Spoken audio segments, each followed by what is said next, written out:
Pagising ko ngayong umaga, tagas na lang isang nasilayan ng aking mata. Taragis ka kaibigan, sintomas mo pala yan nasiraan na ang carpet o-ring mo sa ibaba. Buti na lang meron pa akong carpet o-ring na itatabi. Salamat Shopee, hindi na dapat patagalin, papalitan na kita bago pa lumaki ang gastusin.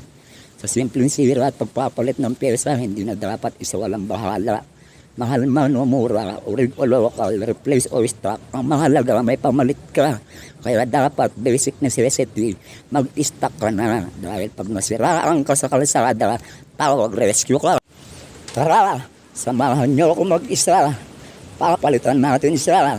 Do it myself talaga. Inutusan ko yung sarili ko at sumunod naman ang gago na kumuha ng socket wrench na ang sukat ay 8. At tatanggalin ko na ang tornilyo mo para mapalitan na kita ng bagong carpet o-ring kaibigan. Dahil ayokong dumating sa punto, masiraan ako sa daan, iistorbohin ko ang mga tropa ko para lang i-rescue ako. Hanggat kaya ko naman siyang palitan at meron akong pamalit, edi gagawin ko na lang. At ganito ang itsura ng carpet o-ring. Pa-oblong, di ba? Ito meron akong pamalit. Ayan o. Galing yun sa Shopee, matagal ko nang binili yun, naka-stock lang sa bahay namin dito yun.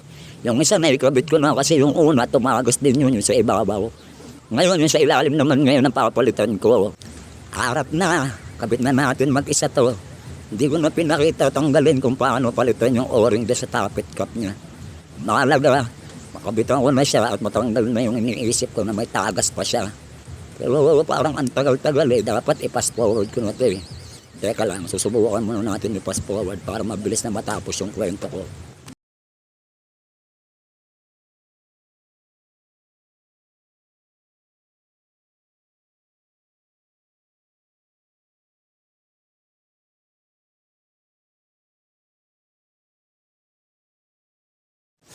Yun, natapos na.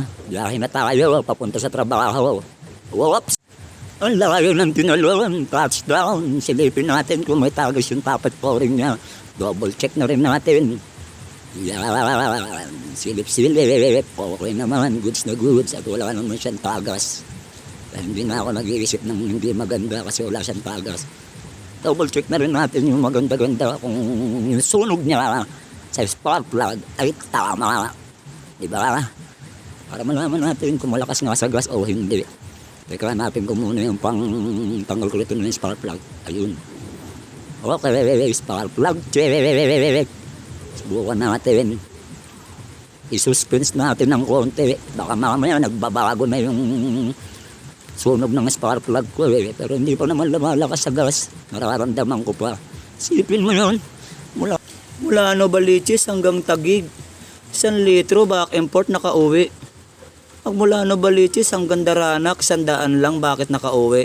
Grabe naman katipid mo. Dapat ikaw ang tinatawag na FI eh. Lintik pa ang sunog mo, kosa. Kaibigan, kahit mahaba ang video, ang sarap mong pagmasdan. Maraming salamat sa mga baliw na nanonood at hindi nagsasawang maging baliw na tulad ko.